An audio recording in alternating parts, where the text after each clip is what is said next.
अब मैं सबसे गुजारिश करती हूँ कि राष्ट्रगान के लिए यथास्थान खड़े हो जाएं।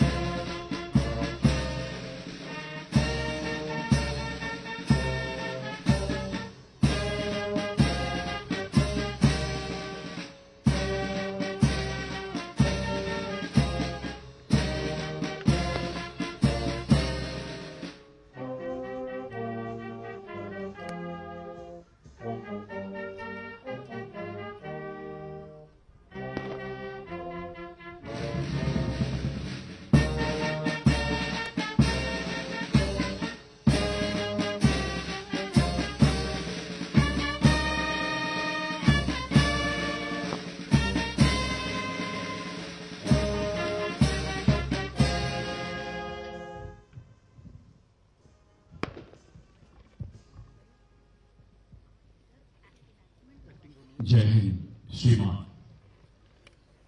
सरसों से भरे खलिहान मेरे, जहां झूम के भांगड़ा पा न सका। आबाद रहे वो गांव मेरा, जहां लौट के वापस आ न सका। वो माई मेरी क्या फिक्र तुझे क्यों आंख से तरस आ न सका।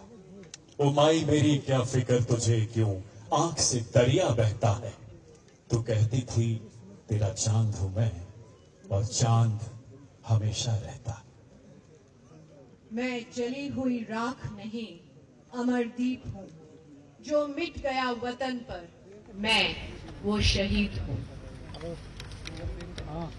On October 22nd, 1947, the Pak Army, with the help of Kabylis, invaded Kashmir. 75 years back, on this very day, the 1st Battalion of Sikh Regiment landed at this air base with the help of brave air warriors. Those valiant soldiers fought a gallant battle. The brave Khalsas became the wall to thwart the nefarious designs of the Pak Army. Today, on the momentous occasion of 75th anniversary of Infantry Day, we celebrate the valor of Indian Armed Forces and people of Kashmir. शौर्य दिवस। भारतीय सशस्त्र बल की infantry एक खास हिस्सा है। देश की सीमाओं की सुरक्षा से लेकर अलग मोर्चों पर इस सेना ने जांबाजी दिखाई है। आज का दिन इसी सेना के यश और गौरव का बखान करता है। इस सेना की शहादत और वीरता के इतिहास को याद करने के लिए 27 अक्टूबर को इन्फेंट्री डे मनाया जाता है। When you go home, tell them of fast and say. When you go home, tell them of fast and say, for their tomorrow we gave our today. Today, we remember those who made the supreme sacrifices for their motherland. आज हम उन सभी वीरों को नमन करते हैं जिन्होंने 1947 में पाकिस्तानी सेना और कबायलियों से जम्मू कश्मीर को बचाने के लिए अपने प्राणों की आहुति दे दी। हमें गर्व है सेना के उन बहादुर जवानों पर जिन्होंने अपना जीवन देश के नाम कर दिया। आजाद भारत की पहली यादगार जीत की वर्षगांठ पर आयोजित शौर्य दिवस में शिरकत कर रहे आप सभी अजीम मेहमानों का हम दिल की गहराइयों से इस्तकबाल करते हैं। इस मुबारक मौके पर आप सभी की मौजूदगी हमारे लिए एक बड़े फख्र की बात है। We extend a very, very warm welcome to the dignitaries present here. Amongst us is Honorable Raksha Mantri Shri Rajnath Singh Ji, Shri Manoj Sinha, Honorable Lieutenant Governor of Union Territory of Jammu and Kashmir, and all other esteemed guests. Indian Army, Indian Air Force के सभी veterans, NOKs, सैन्य परिवारजनों का भी हम हृदय से स्वागत करते हैं।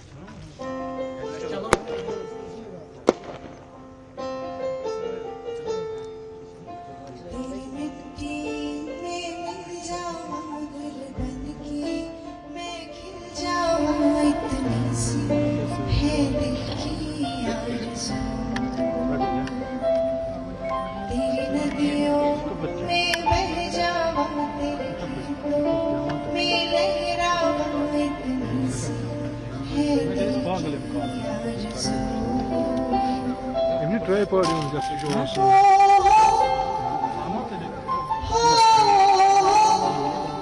इसी जगह इसी दिन तो हुआ था ये ऐलान, इसी जगह इसी दिन तो हुआ था ये ऐलान, अंधेरे हार गए जिंदाबाद हिंदुस्तान। आजादी से ठीक पहले 3 जून 1947 के दिन बंटवारे का ऐलान हुआ। साथ ही हिंदुस्तान की 565 शाही रियासतों यानी प्रिंसली स्टेट्स को ये इख्तियार दिया गया कि वो भारत या पाकिस्तान में शामिल हो सकते हैं या फिर आजाद मुल्क रहने का इंतखाब भी कर सकते हैं। सभी रियासतों ने भारत से मिलने का फैसला किया, लेकिन 3 रियासतें जूनागढ़, हैदराबाद और कश्मीर अभी सोच विचार कर रहे थे। जम्मू कश्मीर के महाराजा हरि सिंह सब्र से काम ले रहे थे, लेकिन दुश्मन की नजर कश्मीर पर पड़ चुकी थी, साजिशें बन चुकी थी, षड्यंत्र रचे जा चुके थे। एक ऐसी खौफनाक साजिश जिसका वसुधैव कुटुंबकम वाला भारत तस्वुर भी नहीं कर सकता था। एक ऐसा धोखा जिसने इंसानियत को शर्मसार किया। धोखा था निगाहों का, मगर खूब था धोखा, पर हमको तेरी आंखों में मोहब्बत ही नजर आई। Our endeavor here is to relive the history. So, ladies and gentlemen, let's move ahead in the journey of the past. जब मुगल बादशाह जहांगीर ने अमीर खुसरो से पूछा कि कश्मीर कैसा है, तो खुसरो ने जवाब दिया, अगर फिरदौस बारूए ज़मीं अस्त, हमी अस्तो, हमी अस्तो, हमी अस्त। अगर जमीन पर कहीं जन्नत है तो बस यही है, यही है, यही है।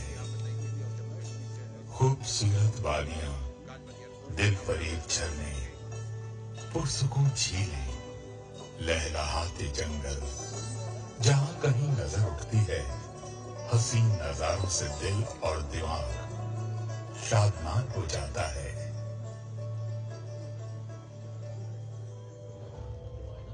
सन 1947 में जब देश आजाद हुआ तो ब्रिटिश राज के समय से आजाद चली आ रही ज्यादातर रियासतों ने भारत में मिलने का फैसला लिया, मगर 3 रियासतें हैदराबाद, जूनागढ़ और कश्मीर ने न तो हिंदुस्तान और न ही पाकिस्तान में शामिल होना चाहा।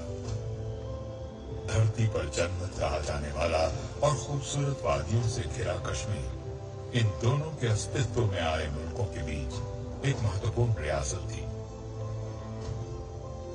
पाकिस्तान ने पहले दिन से ही कश्मीर के राजा हरि सिंह पर अपने में शामिल हो जाने के लिए दबाव बनाना शुरू कर दिया। कश्मीर के राजा पर कोई असर न होता देख पाकिस्तान ने पहले तो राजा के साथ किए स्टैंड स्टिल एग्रीमेंट को नकारा, फिर राजा हरि सिंह पर दबाव बनाने के लिए नमक, चीनी, पेट्रोल और केरोसिन की सप्लाई बंद कर दी। इतना ही नहीं, फलों, लकड़ी और फर के व्यापार पर भी रोक लगा दी गई, जिससे कश्मीर की आर्थिक व्यवस्था पर गहरा असर पड़ा। इतने छल कपट के बाद भी जब कुछ हासिल न हुआ तो पाकिस्तान ने जोर जबरदस्ती से कश्मीर को हथियाने का मंसूबा बनाया। पश्तूनी कबायलियों को मजहब और दौलत के मायाजाल में फंसाकर इस मुहिम में शामिल करने के लिए पाकिस्तानी हुकूमत ने मुस्लिम लीग कमांडर खुर्शीद अनवर और ब्रिगेडियर अकबर खान को खुद से मिलने पेशावर भेजा।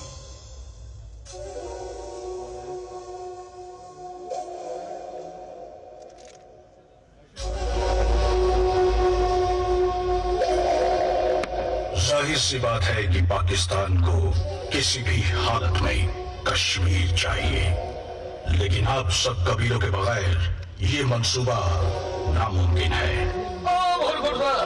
अगर कश्मीर आपका हो जाएगा तो हमें क्या फायदा होगा? फायदा सिर्फ आपका ही होगा। कैसे? वो कैसे बिरादर? पाकिस्तानी हुकूमत की दिली ख्वाहिश है कि ज्यादा से ज्यादा दौलत हासिल करने का आप सभी को मौका दिया जाए। हमसे इतनी हमदर्दी क्यों? अपनी फौज को क्यों नहीं भेजते? हम खुलेआम हमला नहीं कर सकते। हमारी पाकिस्तानी फौज भी आपके साथ ही होगी, पर सादे लिबास में। हर एक कबायली लश्कर टुकड़ी के साथ पाकिस्तानी फौज का एक मेजर, एक कैप्टन और कुछ जेसीओ होंगे।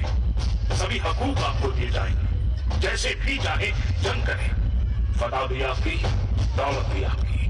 बस कश्मीर पाकिस्तान का। लेकिन कश्मीर फौज की हिफाजत में है।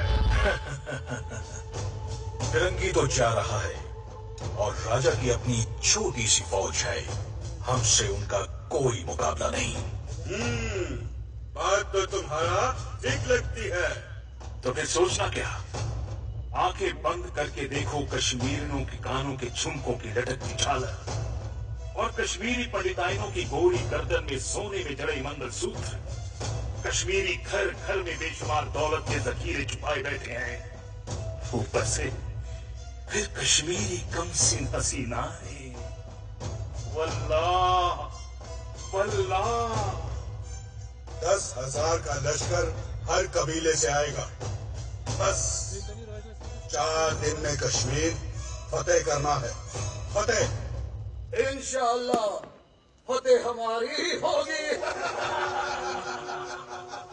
जाओ तुम लोग हमले की तैयारी करो।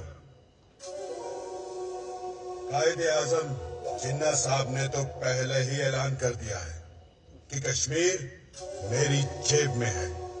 Kashmir is in my pocket. जनाब, पहला मुकाम तो आसानी से फतेह हो गया।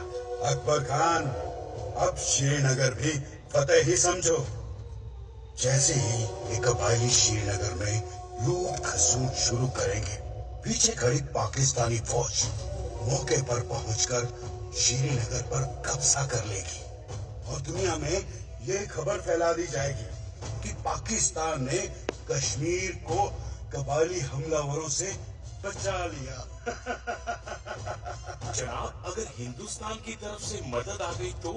इससे पहले कि हिंदुस्तानी फौज कुछ कर पाए, कश्मीर पाकिस्तान का हो चुका होगा। इंशाअल्लाह 26 की ईद हम श्रीनगर में मनाएंगे। श्रीनगर में।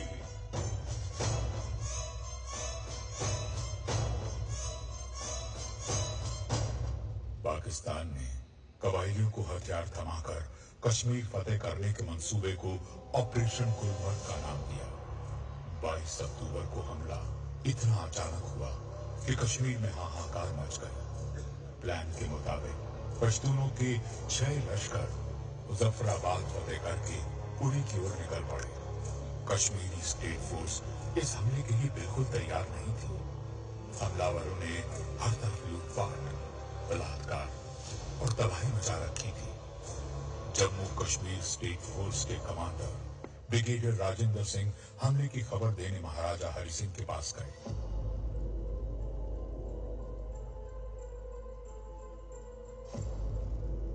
महाराज की जय हो। ब्रिगेडियर राजेंद्र सिंह, ये क्या सुन रहा हूँ मैं? कश्मीर पर हमला? किसने जरूरत की? महाराज, पाकिस्तान ने धोखा दिया है हमें। उनकी फौज ने कबायलियों को साथ लेकर मुजफ्फराबाद और डोमल पर हमला किया है और कर्नल नारायण सिंह ने मैसेज भेजा है कि उनकी तादाद बहुत ज्यादा है और डोमल का पोस्ट उनके कब्जे से दूर नहीं है। पाकिस्तान ने पीठ पर वार किया है, जवाब तो देना ही पड़ेगा। मदद के लिए फौरन फौज भेजी जाए। महाराज, मैं खुद जवान लेकर जाता हूँ। जाओ और जाकर उनको ऐसी शिकस्त दो कि दोबारा कश्मीर की तरफ आंख उठाकर देखने की हिम्मत न कर सकें। जी महाराज। जाओ।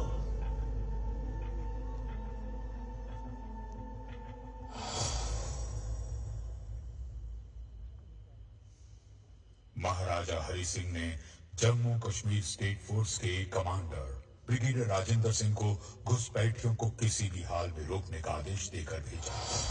बादामी बाग कैंटोनमेंट से ब्रिगेडियर राजेंद्र सिंह ने तकरीबन 200 सिपाहियों की टुकड़ी के साथ उड़ी की ओर कूच किया। उनका दुश्मन से पहला टकराव गढ़ी में हुआ।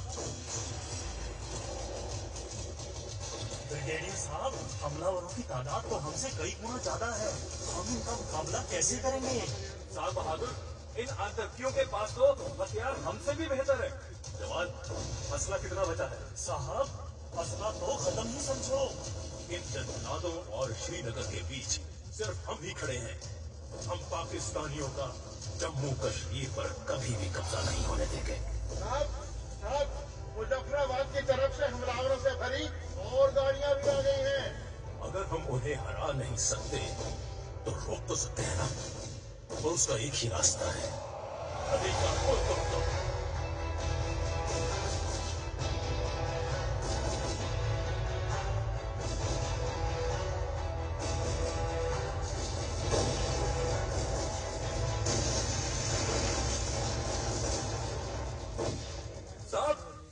साहब, यह आतंकी तो पैदल ही नदी पार करके हमारी तरफ आ रहे हैं। कोई बात नहीं, जब तक मुमकिन है हम इन्हें रोक कर रखेंगे। शाबाश मेरे जवानों, आखिरी गोली, आखिरी सिपाही और आखिरी सांस तक दुश्मन को रोक कर रखेंगे। Are you ready?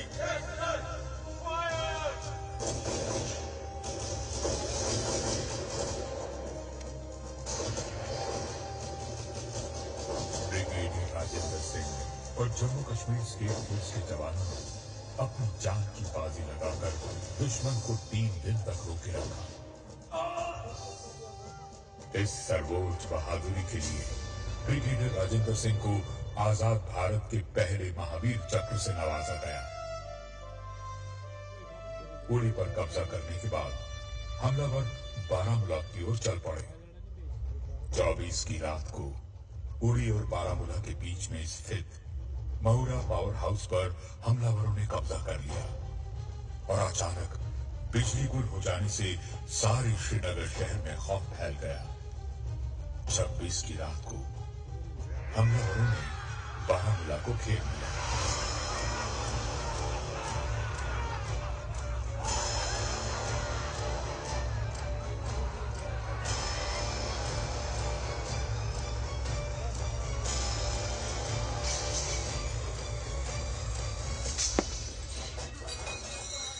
गली गली में मौत का तांडव, घर घर मातम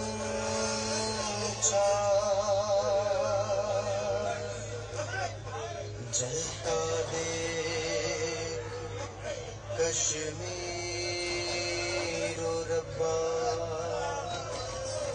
जलता कश्मीर रब्बा, तुझे तरसना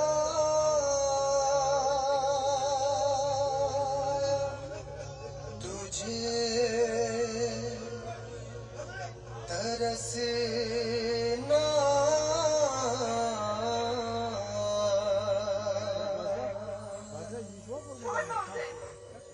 क्या बिगाड़ा है तुम्हारा? जाने दो उसे। जालिमों, छोड़ दो उसे। छोड़ दो इसको। चुप कर, चुप।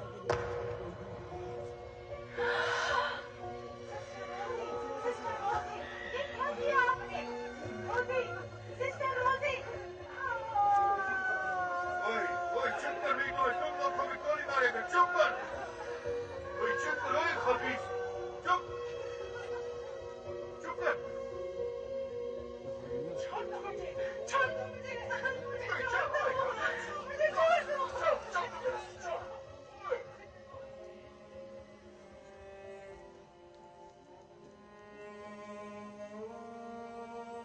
जालिमों ने सेंट जोसेफ कैथोलिक चर्च और उसके अस्पताल में खूनी खेल खेला।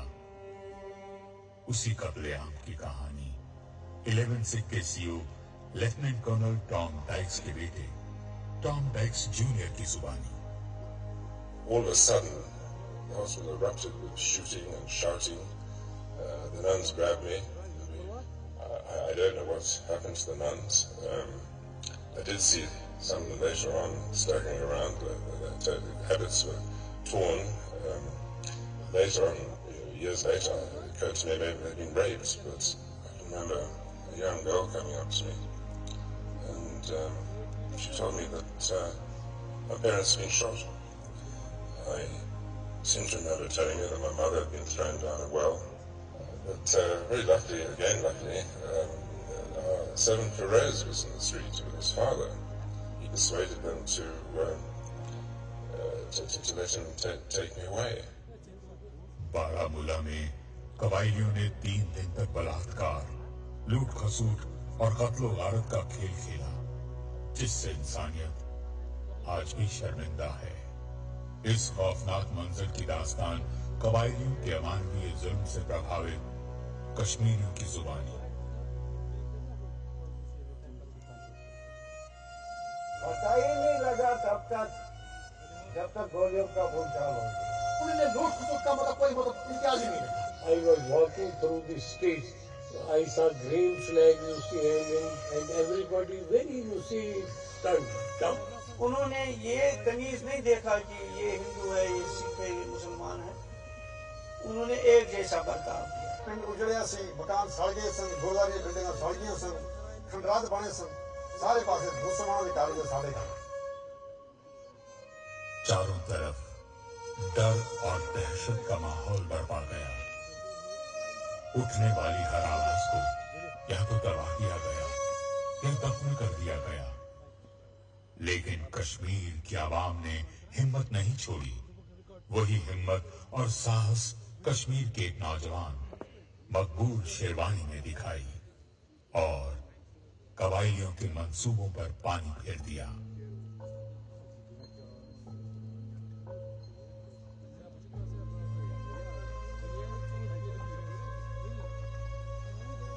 ओए कश्मीरी, ओए कश्मीरी, अस्सलाम वालेकुम। वालेकुम सलाम। ओए खोचे, ओए नाम क्या तेरा? मकबूल शेरवानी। ओए अच्छा है। हमको वो श्रीनगर जाता। किधर से जाता बोल? श्रीनगर? आप श्रीनगर नहीं जा सकते। क्यों नहीं जा सकता? हिंदुस्तानी फौज ने बारामूला को घेर लिया है। बहुत खतरा है, बहुत ज्यादा। सोचे फिर हमको बोल, हम किधर से जाता है बोल। एक ही रास्ता है वहां जाने का। वो पीछे वाली पहाड़ी से वो। तुम्हारा मतलब वो उधर से जाने का? हाँ उधर से। ठीक है खोचे। चलो तुम लोग चलो। आ जाओ चलो। आओ।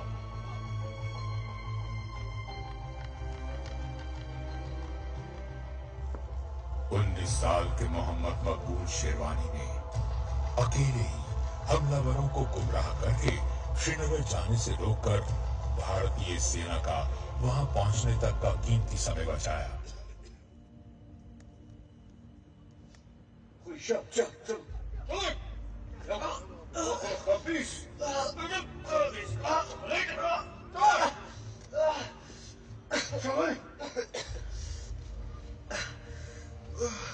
खबीस पठान को धोखा देता है।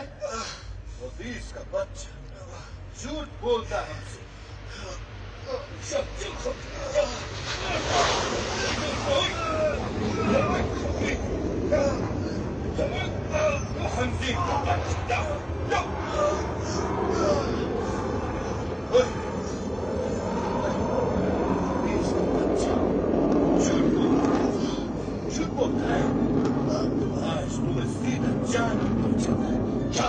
तुम लोगों,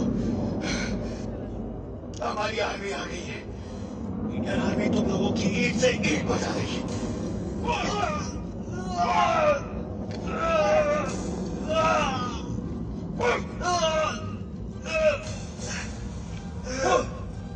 बोल पाकिस्तान जिंदाबाद। बोल खंजीर का बच्चा, बोल पाकिस्तान जिंदाबाद। पाकिस्तान जिंदाबाद। बोल बोल भाई खंजी बोल। नहीं नहीं नहीं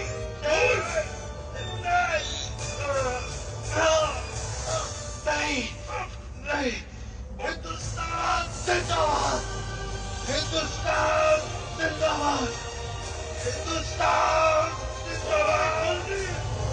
कोई उठा के ले चलो इस कुत्ते को। चल खोजे उठा उठा के ले चलो।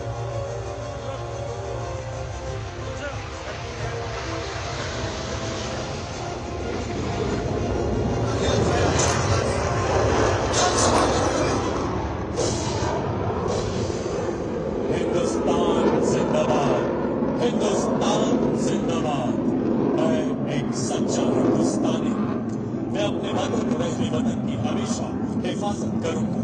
मेरा मुल्क मेरी जान है, मेरा इज्जत व ईमान है।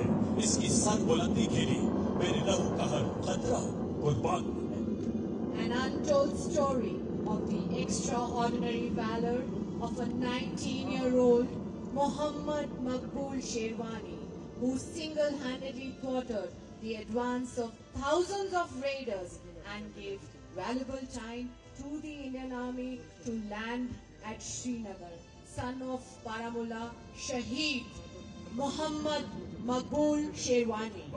शेरवानी जैसे वतन प्रस्त कश्मीरियों के बलिदान ने पाकिस्तान के नापाक इरादों को कामयाब नहीं होने दिया।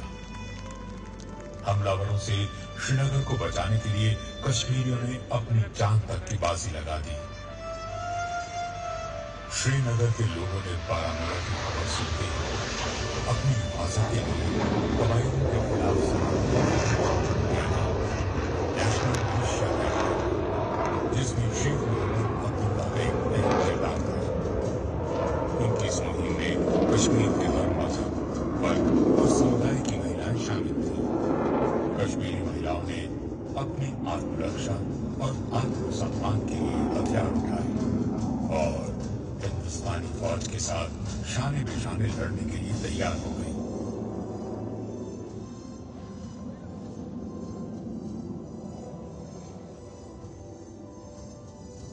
मौन हूँ, निशब्द नहीं, आवाज है बस बोलती नहीं। पहल न करूं, किसी से डरती नहीं। जीत की चाह नहीं, हार मानती नहीं। बारामूला के सरफरोश शहीद मकबूल शेरवानी की शहादत ने एक ऐसे इंकलाब का आगाज किया जिसने कश्मीर की बेटियों को भी जुल्म के खिलाफ लड़ने का हौसला दिया। झांसी की रानी के नक्शे कदम पर चलते हुए भारत की बहादुर बेटियों ने अपनी इज्जत व आबरू बचाने के लिए पहली बार हथियार उठाए। हिंदू, मुस्लिम, सिख सभी महिलाओं ने मिलकर एक विमेन मिलिशिया बनाया जिसका नाम विमेन सेल्फ डिफेंस कोर रखा गया। इस इतिहास को एक लोकल न्यूज़पेपर में यूं लिखा गया, दुनिया के इतिहास में पहली बार कश्मीर की औरतों ने एक फौज तैयार की जिन्होंने राइफल्स चलाने में ट्रेनिंग ली। ये एक ऐसी मिसाल है जिसने हिंदुस्तान के इतिहास को एक ऐसा मोड़ दिया जिससे हमारी छाती फक्र से और चौड़ी हो गई और हमारे झंडे को बुलंदियों तक पहुंचा दिया।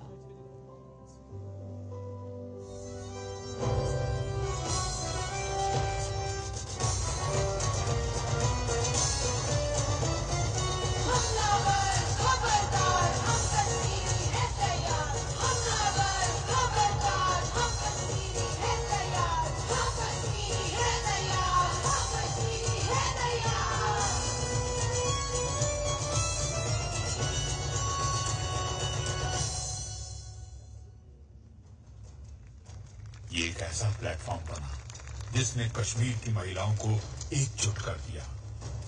हिंदुस्तान के इतिहास में पहली बार महिलाओं ने राइफल चलानी सीखी और औरतों की फौज तैयार हुई जिसे विमेन्स सेल्फ डिफेंस कोर का नाम दिया गया।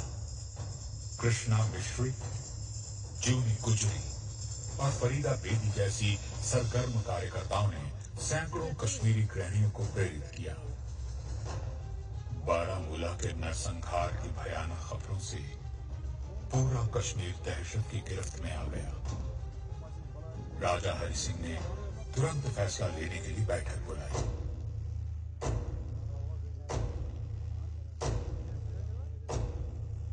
महाराज की जय हो। खाक जय हो। पाकिस्तानी हमलावरों ने आधा कश्मीर तो पहले ही हथिया लिया है। पाकिस्तान से स्टैंड स्टिल एग्रीमेंट साइन करने के बावजूद ये हाल है। ये लोग तो कश्मीर को बर्बाद कर देंगे, बर्बाद। महाराज जल्दी कुछ न किया तो श्रीनगर और जम्मू भी हाथ से निकल जाएंगे। महाराज की जय। आओ मंत्री, आओ, कहो क्या कहा शेख अब्दुल्ला ने? महाराज, शेख अब्दुल्ला ने कहा, कश्मीर में जो कुछ भी हो रहा है वो हमारे साथ विश्वासघात है, बुज़दिली की इंतहा है। जंगी हथियारों से लैस उन पठानों की आड़ में पाकिस्तान हमारे कश्मीर को अपने अधीन करना चाहता है। और वो कहने लगे, इन कबायलियों ने मस्जिदों को तहस नहस किया और कुरान की भी तौहीन की है। कुरान में भी ऐसी दहशतगर्दी एक गुनाह है। महाराज, बख्शी गुलाम मोहम्मद, मीर अफजल बेग और सैयद मीर कासिम भी वही थे। सभी की यही राय है कि कश्मीर की बेहतरी और खुशहाली के लिए हिंदुस्तान में शामिल होना ही उचित है। ठीक कह रहे हो तुम। हमें जल्द ही फैसला लेना होगा। महाराज, दिल्ली से आए वीपी मेनन आपसे मिलने के लिए काफी देर से इंतजार कर रहे हैं। हमें मालूम है, बुलाओ उनको। महाराज, जल्दबाजी में कोई भी फैसला लेना उचित नहीं है। मैं कश्मीर को और बर्बाद होता नहीं देख सकता। मैंने फैसला कर लिया है। आइए मेनन जी, आइए, बताइए मुझे कहाँ हस्ताक्षर करने हैं? कश्मीर रियासत का हिंदुस्तान में शामिल होना ही उचित है।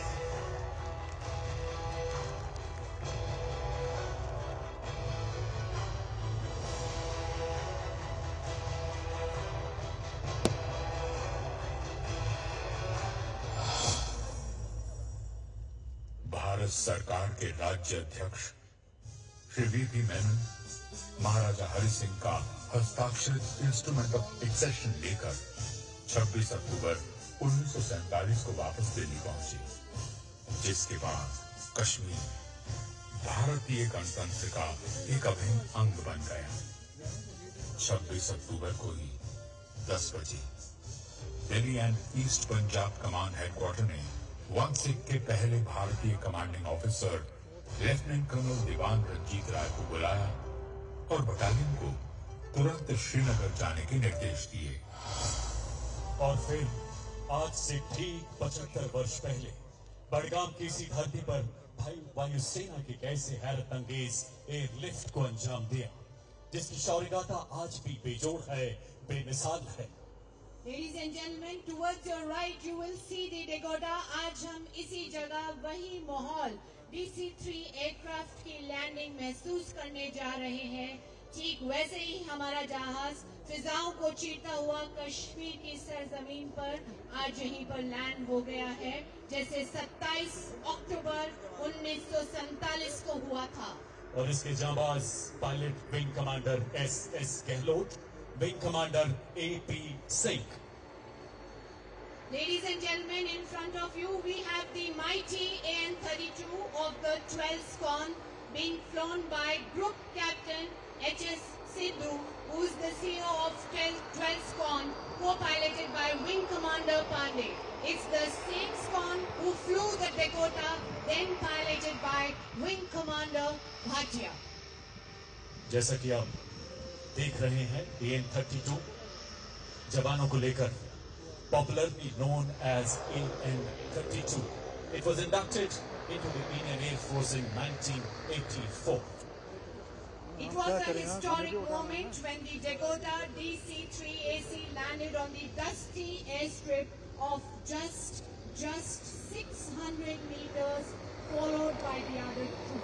Never in the history of warfare was such an airlift undertaken with so little notice and planning. Radio सज्जनों, अगर आप अपनी बाईं तरफ देखें, आप देख सकते हैं AN-32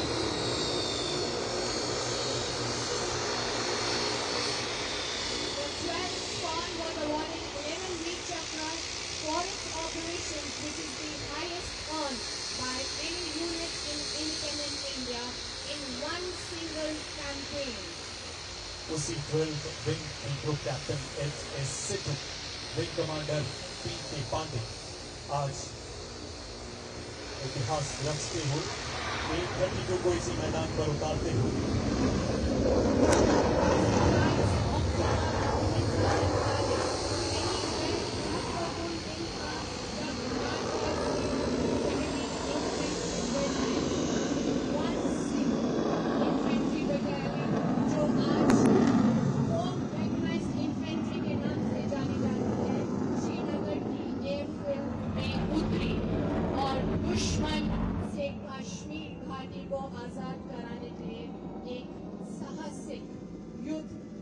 Ladies and gentlemen, in front of you we have the troops of 1 Sikh Regiment, 4 Mechanized Infantry Battalion. उसी बहादुर 1 सिख बटालियन के जांबाज सिपाही एयरक्राफ्ट से उतरते हुए, जिसे वर्तमान में 4 मैकेनाइज के नाम से जाना जाता है। Lord Louis Mountbatten, last Viceroy and Governor General of India, said then, "I have never seen an airlift of this magnitude with such slender resources and at such short notice." और यही जज्बा उन बहादुर जवानों में था जिन्होंने कश्मीरियों को अपने साथ, अपने बीच पाया।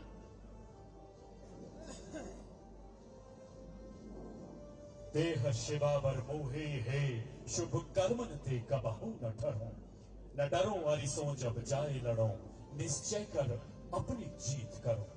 भारतीय सेना को अपने दरमियां पाकर बड़गाम के आवाम की खुशी का ठिकाना न था। उन्होंने 1 सिख के जवानों का पुरजोर इस्तकबाल किया। बोले सोनिहाल।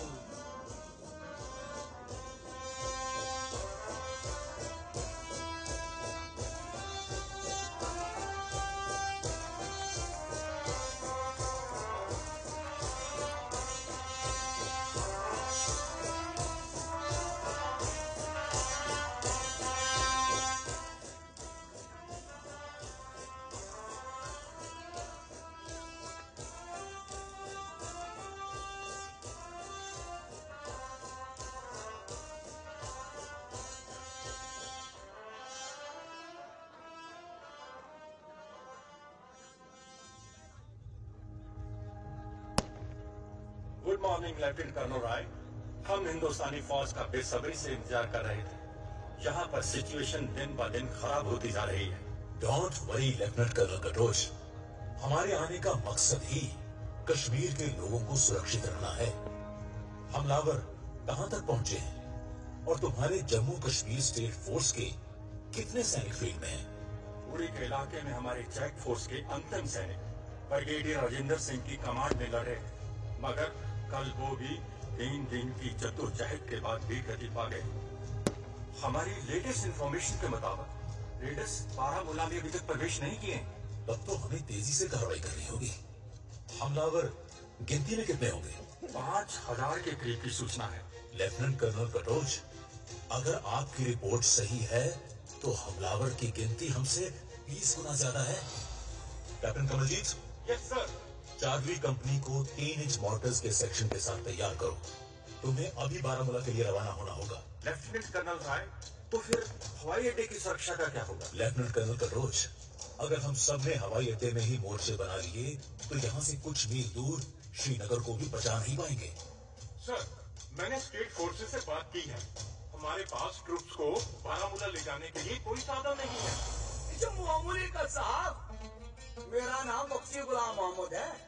मैं श्रीनगर का रहने वाला हूँ। आपके फौजियों को बारामूला ले जाने के लिए प्राइवेट गाड़ियों का बंदोबस्त मैं करूँगा। बख्शी जी, आपका बहुत बहुत धन्यवाद। इंडियन आर्मी आप कश्मीरियों की इस मदद के लिए हमेशा आभारी रहेगी।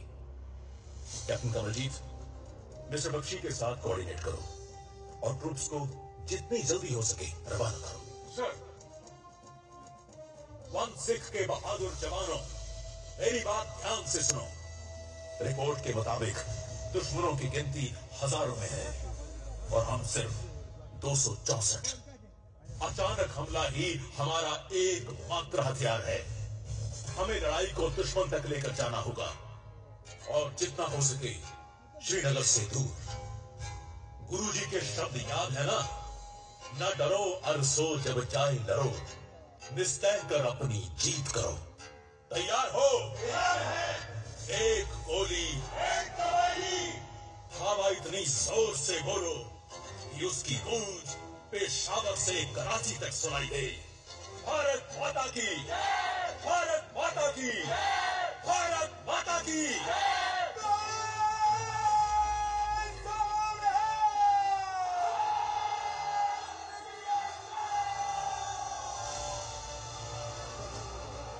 कुछ नशा तिरंगे की आन का है, कुछ नशा तिरंगे की शान का है।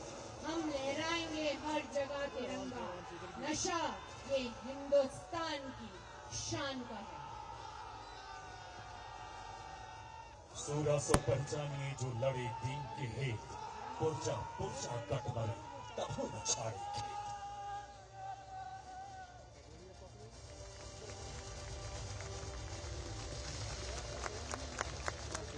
16 के 264 सैनिकों ने 27 अक्टूबर को श्रीनगर आने के बाद बिना एयर या आर्टिलरी सपोर्ट के लगातार 72 घंटे जबरदस्त मुकाबला कर कबायलियों को श्रीनगर पहुंचने से रोके रखा।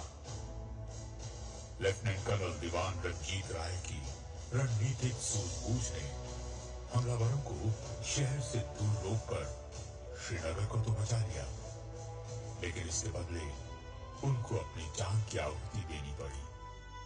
लेफ्टिनेंट कर्नल दीवान रंजीत राय को उनके बलिदान और कुशल रणनीति के फलस्वरूप भारतीय सेना के पहले महावीर चक्र से नवाजा गया। 29 अक्टूबर को स्थानीय नियंत्रण 161 ब्रिगेड ने संभाला। उसके बाद भारतीय सेना की और टुकड़ियां श्रीनगर पहुंचने लगी। 2 नवंबर की सुबह ब्रिगेड हेडक्वार्टर में एक रिपोर्ट आई कि श्रीनगर के नजदीक एक गांव बडगाम के पास लगभग 1000 हमलावरों का समूह देखा गया है। 4 कमाऊं के मेजर सोमनाथ शर्मा की कमान में 4 कमाऊं की एक कंपनी और 1 कमाऊं की 2 कंपनियां सूर्योदय से पहले बडगाम के नजदीक पहाड़ी पर पहुंची। पेट्रोल टुकड़ी को गांव की परख के लिए भेजा गया। दोपहर 2 बजे तक जब गांव के नजदीक नाले में कश्मीरी रिफ्यूजियों के अलावा कोई नजर नहीं आया तो 1 कमाऊं की 2 कंपनियों को वापस भेज दिया गया। मौका देखते ही कश्मीरी रिफ्यूजियों के भेष में छिपे कबायलियों ने पीछे रह गई 4 कमाऊं की कंपनी पर अचानक अंधाधुंध हमला कर दिया। Everyone get down! ये रिफ्यूजी तो कबायली निकले। Fire! Charlie to Tiger, Charlie to Tiger. पश्चिम की ओर वैली से भारी तादाद में दुश्मन ने हमारे ऊपर मोटर और ऑटोमेटिक गन से अटैक कर दिया है। हमें इमीडिएट एयर और आर्टिलरी सपोर्ट चाहिए। ओवर।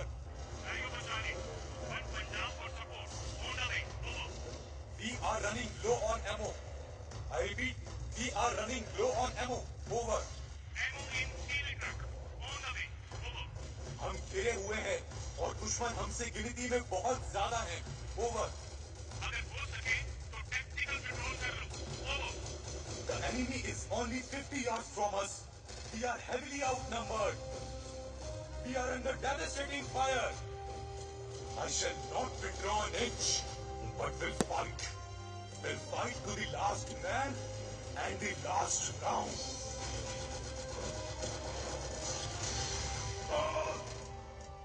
ये भारतीय सेना के गौरवमयी इतिहास का एक अहम पल था। मेजर सोमनाथ शर्मा ने अपने बाएं बाजू के टूटे होने के बावजूद लड़ाई में जाने के लिए वॉलंटियर किया।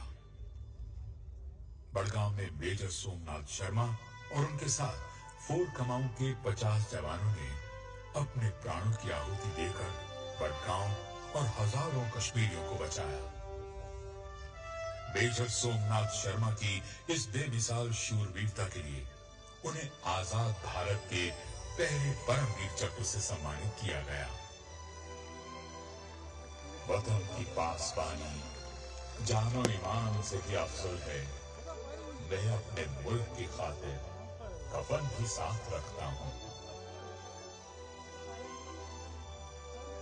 लगभग 1 साल तक चले इस ऑपरेशन में पाकिस्तान के इरादों को नाकाम करने के लिए पुंछ, नौशेरा, झांबर आदि में कई भीषण युद्ध लड़े गए। 25 दिसंबर को ब्रिगेडियर उस्मान ने पाकिस्तान फौज के झांगर पर कई भयंकर हमलों को नाकाम किया। इसी दौरान 3 जुलाई 1948 को 50 पैरा ब्रिगेड के कमांडर ब्रिगेडियर उस्मान ने शहादत प्राप्त की। बंटवारे के समय उन्होंने पाकिस्तान द्वारा उन्हें भावी सेना प्रमुख बनाने के प्रलोभन को खारिज किया था। नौशेरा के शेर ब्रिगेडियर उस्मान को बेमिसाल बहादुरी और साहस के लिए महावीर चक्र से सम्मानित किया गया। ऑपरेशन गुलमर्ग के दौरान नरसंहार से प्रभावित 40,000 लोगों ने पुंछ में शरण ली। ब्रिगेडियर प्रीतम सिंह ने पूरे 1 साल नवंबर 1947 से नवंबर 1948 तक शरणार्थियों से भरे पुंछ को संसाधनों की भारी कमी के बावजूद दुश्मन के लगातार होते हमलों से बचाया। 1948 के अंत में भारतीय सेना की एक और उपलब्धि देखने को मिली, जब मेजर जनरल के.एस. थिमैया की अगुवाई में पहली बार 11,000 फुट की ऊंचाई पर स्टुअर्ट MK6 टैंकों को पहुंचाकर जोजिला पास को सदैव के लिए सुरक्षित कर दिया गया। आजादी के बाद भारतीय कमांडरों की इस पहली जीत ने साबित कर दिखाया कि देश की अखंडता भारतीय सेना के मजबूत हाथों में सुरक्षित है। इस जंग में जवानों के साथ साथ कश्मीर के लोगों का भी महत्वपूर्ण योगदान रहा है, जिसमें पेशे से धोबी रामचंद्र बीकल का नाम प्रमुख है, जिसने अपनी जान पर खेलकर एक जख्मी अफसर की जान बचाते हुए कई दुश्मनों को मौत के घाट उतारा। इस बहादुरी के लिए उन्हें महावीर चक्र से नवाजा गया। एक और कामगार मोहम्मद इस्माइल ने जोजिला में बहादुरी दिखाकर महावीर चक्र प्राप्त किया। कुली जुमा मोहम्मद ने बड़ी बहादुरी से गंभीर रूप से घायल लेफ्टिनेंट कर्नल MM खन्ना को अपनी पीठ पर उठाकर हेडक्वार्टर पहुंचाकर उनकी जान बचाई, जिसके कारण कुली जुमा मोहम्मद को वीर चक्र से नवाजा गया। आज हम भारतीय सेना के उन तमाम अफसरों और जवानों को श्रद्धांजलि देते हुए उन सब कश्मीरियों को भी श्रद्धांजलि देते हैं जिन्होंने सैनिकों के साथ इस मिशन में अपने जीवन का बलिदान दिया। ऐ शहीद मुल्क को मिल्लत, मैं तेरे ऊपर निसार, अब तेरी हिम्मत का चर्चा गैर की महफिल में है। देखना है जोर कितना बाजुए कातिल में है। आज हम यहाँ पर आजादी के शहीदों के साथ साथ कश्मीर के शहीदों को श्रद्धांजलि अर्पित करते हैं, जो हमारे इतिहास का एक ऐसा हिस्सा लिख कर गए जिसमें हमारे लिए जमहूरियत, देशभक्ति और मोहब्बत का सबक है। एक ऐसा इतिहास जिसमें भारतीय सेनाओं की बेमिसाल बहादुरी के साथ साथ कश्मीरी आवाम की वतन परस्ती एवं कुर्बानियां भी सुनहरे अक्षरों में दर्ज है। Lieutenant colonel Dewan Ranjit Rai, major Somnath Sharma, brigadier Usman, air commodore Meher Baba जैसे अनेक वीर योद्धाओं के साथ साथ रामचंद्र बिकल, मोहम्मद इस्माइल, जुमा मोहम्मद जैसे कश्मीर के अनगिनत देशभक्तों ने, जूनी गुजरी जैसी बेटियों ने अपनी बहादुरी की कलम से फतेह की नई तारीख लिखी। The indomitable spirit displayed by the heroes of Kashmir, Shaheed Muhammad Maqbool Sherwani, the gallant women militia, the unsung tales of valor and bravery shown by the sons of the soil of Kashmir. हमलावर खबरदार, हम कश्मीरी हैं तैयार।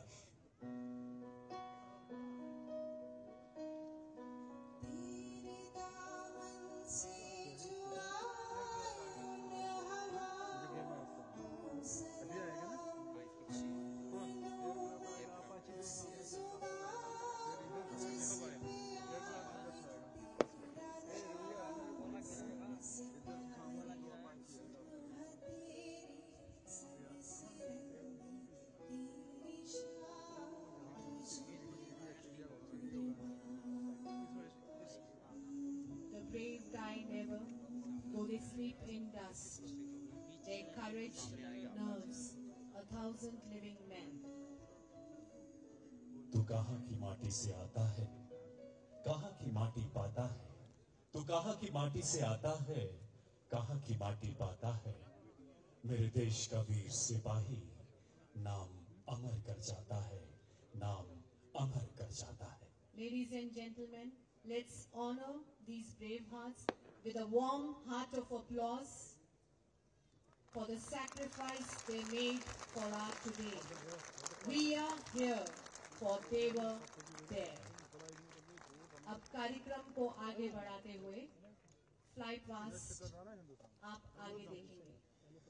सीने में जुनून, आंखों में देशभक्ति की चमक रखता हूँ। दुश्मन की सांसें थम जाए, आवाज में वो धमक रखता हूँ। देवियों और सज्जनों, अब समय आ चुका है जब भारतीय वायुसेना के स्वर्णिम इतिहास और पिछले 75 सालों में शौर्य दिवस की विजय से अब तक भारतीय वायुसेना के अदम्य साहस, अचूक मारक क्षमता और बेहतरीन अनुशासन के विकास की कुछ झलकियां फ्लाई पास्ट के माध्यम से हम देखेंगे। Lovers of light find it exhilarating to hang poised between the illusion of immortality and truth of death. Hold your breath, ladies and gentlemen, for the fighter aircraft MiG-29 piercing the blue yonder to left of you.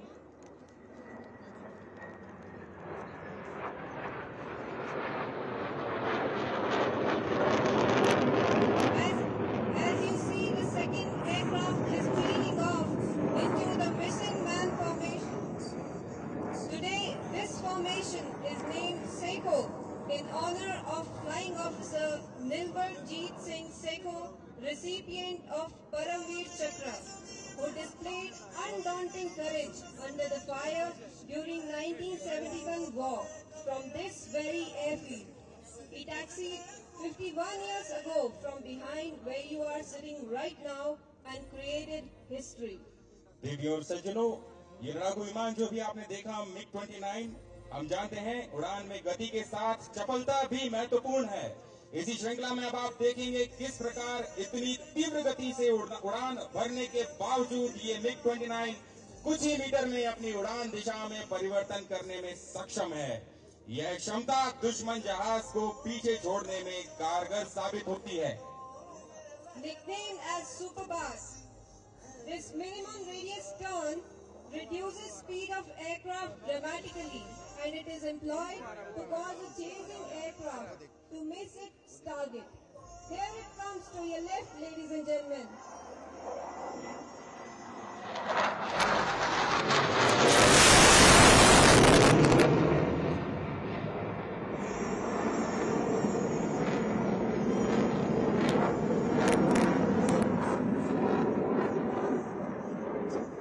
There is also an offensive maneuver for pinning down the enemy aircraft. Here it comes one more time.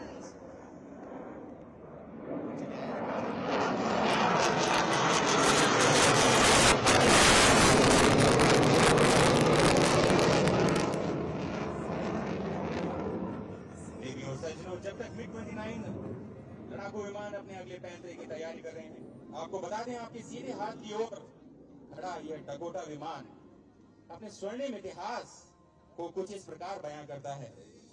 26 अक्टूबर 1947 को जम्मू और कश्मीर के परिग्रहण के बाद पहली भारतीय सेना इकाइयों को श्रीनगर लाया गया, जिसकी शुरुआत लेफ्टिनेंट कर्नल दीवान रंजीत राय के नेतृत्व में पहली बटालियन सिख रेजिमेंट के साथ हुई। एयर कमोडोर मेहर सिंह महावीर चक्र विशिष्ट सेवा आदेश, जिन्हें प्यार से मेहर बाबा के नाम से भी जाना जाता है, वो श्रीनगर में उतरने वाले पहले पायलट्स में से एक थे और एओसी नंबर 1 ऑपरेशन ग्रुप के रूप में उन्होंने केवल 5 दिनों में सैनिकों को इकट्ठा करने का काम किया। उन्होंने व्यक्तिगत रूप से विमान संचालन करते हुए पुंछ हवाई अड्डे पर लैंडिंग की।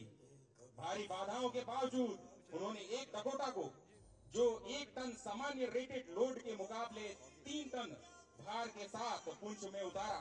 यह कार्य बिना किसी लैंडिंग एड के किया गया। देवियों और सज्जनों, एक बार फिर आपके सामने MiG-29 ठीक मंच के पीछे से त्रिशूल फॉर्मेशन में।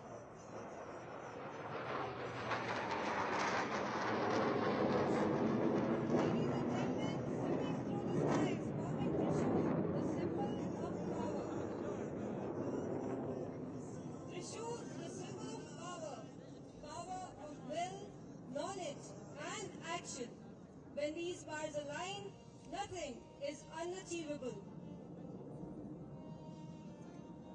देखिए सज्जनों, अभी आपने देखा त्रिशूल फॉर्मेशन और अब से कुछ ही पलों में MiG-29 लौटकर आपके सामने आएगा और अपना अगला पैंतरा दिखाएगा, जो कि है लक्ष्य भेदने के पश्चात आकाश में अपनी अमिट छाप छोड़ने और अपनी विजय का उद्घोष करने के लिए वर्टिकल क्लाइंब या vertical Charlie.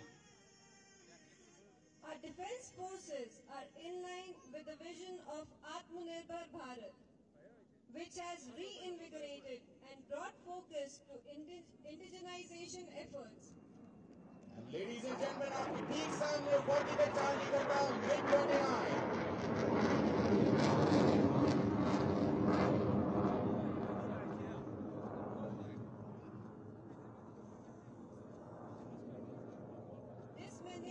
Showcasing the nimbleness and agility of this platform.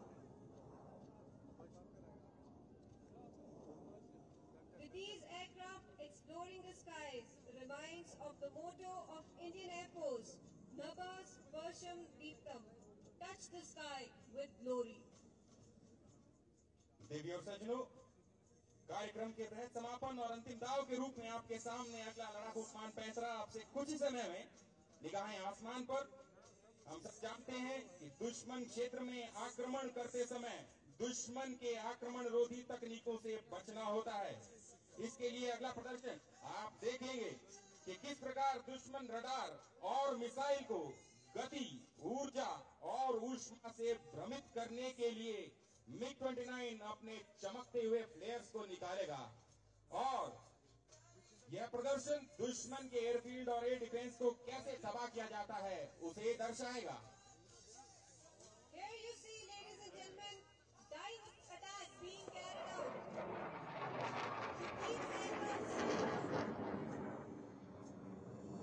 Dive attack is carried out to keep the aircraft safe from the ground fire. Any fighter aircraft is most vulnerable when it's pulling out of a dive. Invariably, the aircraft dispenses flares to deceive the infrared missiles.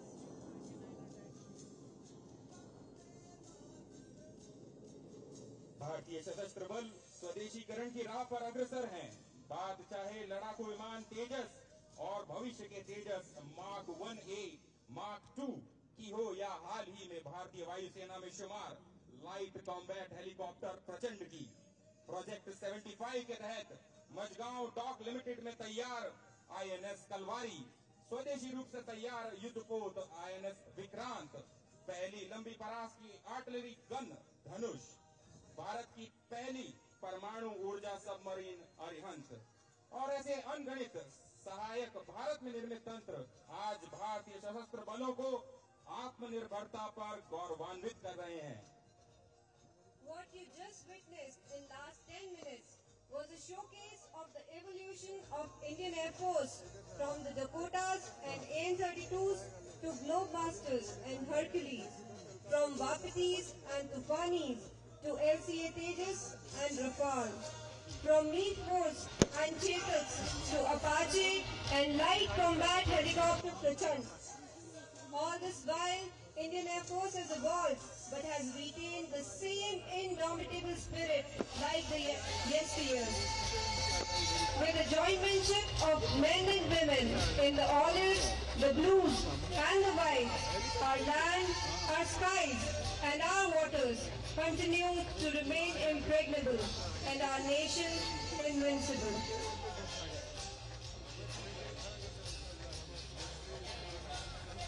जब कर लिया है हौसला ऊंची उड़ान का, फिर देखना फिजूल है कद आसमान का। डकोटा से तेजस विमान तक, आईएनएस विक्रांत से मंगलयान तक, शौर्य एवं आत्मनिर्भरता की नई बुलंदियां छूता नया भारत। मैं बेटी की मुस्कान में हूँ, मैं सैनिक के सम्मान में हूँ, तहजीब का रंग सुनहरा हूँ, मैं सीमाओं का पहरा हूँ, क्योंकि मैं नए भारत का चेहरा हूँ। अब हम माननीय रक्षा मंत्री महोदय से अनुरोध करते हैं कि हमारे बीच उपस्थित शहीदों के परिवारजनों एवं 12 विंग तथा एक सिख के ऑफिसर्स को सम्मानित करें। माननीय रक्षा मंत्री महोदय। Ladies and gentlemen, we are fortunate to have the next of kings with us today. Honoring them will be our Honorable Raksha Mantri Shri Rajnath Singh.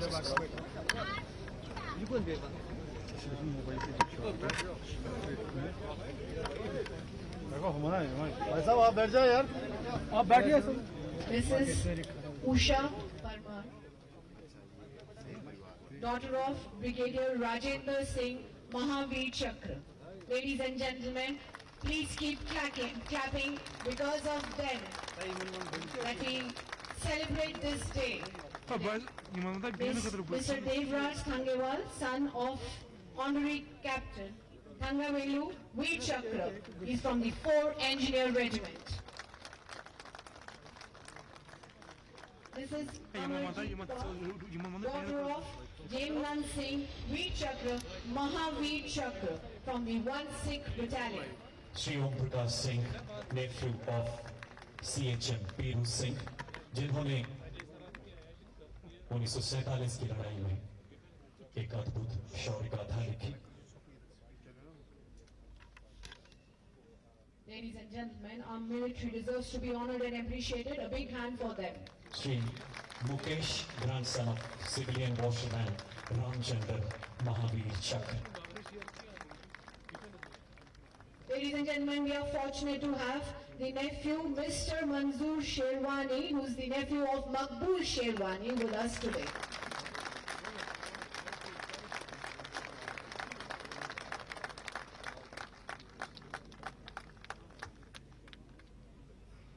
It's indeed a moment, on this momentous day, Raksha Mantri honoring the next of kins. Now we have Group Captain H.S. Sidhu, who's the CEO of 12 Wing, the same wing who got the Dakota in 1947. Major Aditya 1 Sikh, presently 4 Mech, में अपनी सेवाएं दे रहे हैं। वही ऐतिहासिक 1 Sikh, जिसने बहादुरी एवं बलिदान का नया इतिहास रचा। Ladies and gentlemen, a warm heart of applause for all of them once again. Thank you very much. अब मैं माननीय रक्षा मंत्री जी से निवेदन करती हूँ कि यहाँ उपस्थित शहीदों के परिवारजनों के साथ फोटोग्राफी इस अवसर को यादगार बनाए।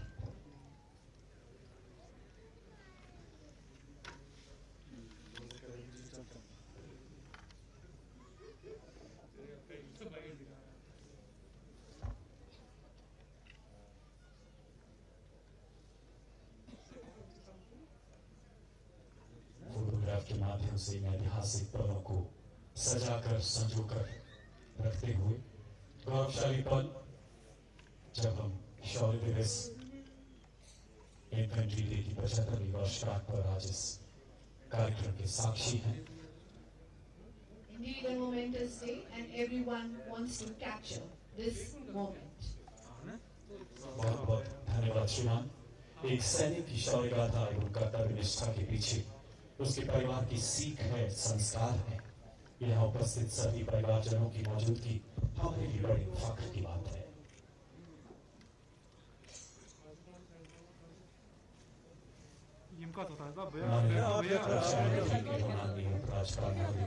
गरिमा में उपस्थिति हमारे लिए गौरव का विषय है। Lieutenant general Upendra Dwivedi, general officer commanding in chief उत्तरी कमान से निवेदन, माननीय मुख्य अतिथि को स्मृति चिन्ह भेंट कर शौर्य दिवस के इस अजीम मौके को और यादगार बनाएं।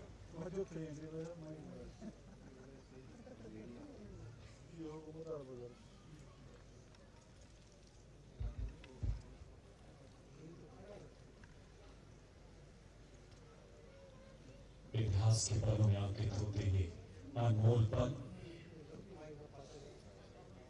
Ladies and gentlemen, the Army Commander honoring Honorable Raksha Mantri.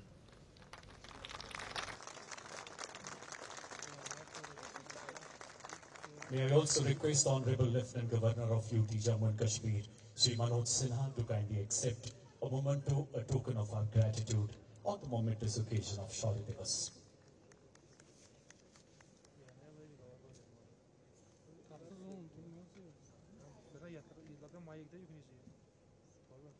Ladies and gentlemen, the Army Commander honoring the Governor of Jammu and Kashmir.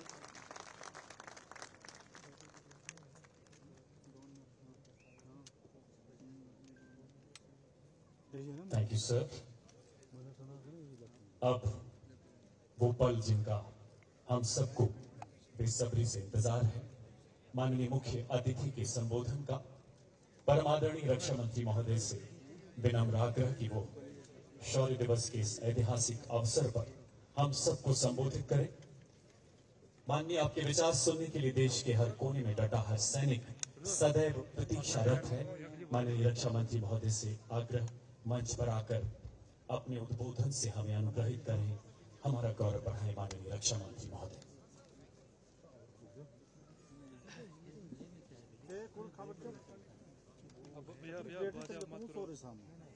चुप रहो यार, उड़ जाएगा यहाँ से। अभी कहाँ से डाल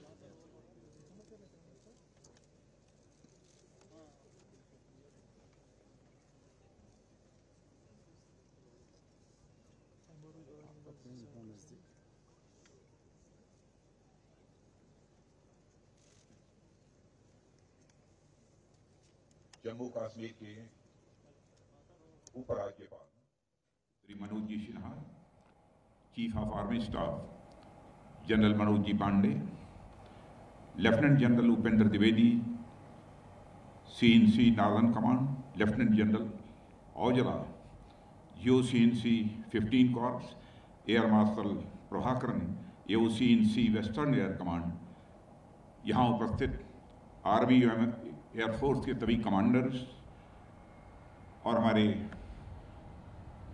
जिन्होंने कि जम्मू कश्मीर को बचाने में शहादत दी है, अपना सर्वस्व न्यौछावर किया है, उनके नज़दीकी परिवारजन, अन्य सारे वरिष्ठ अधिकारीगण, 1947 युद्ध में हिस्सा रहे मेरे बहादुर सैनिकों के सभी सम्मानित परिजन, मीडिया के मित्रों, देवियों व सज्जनों।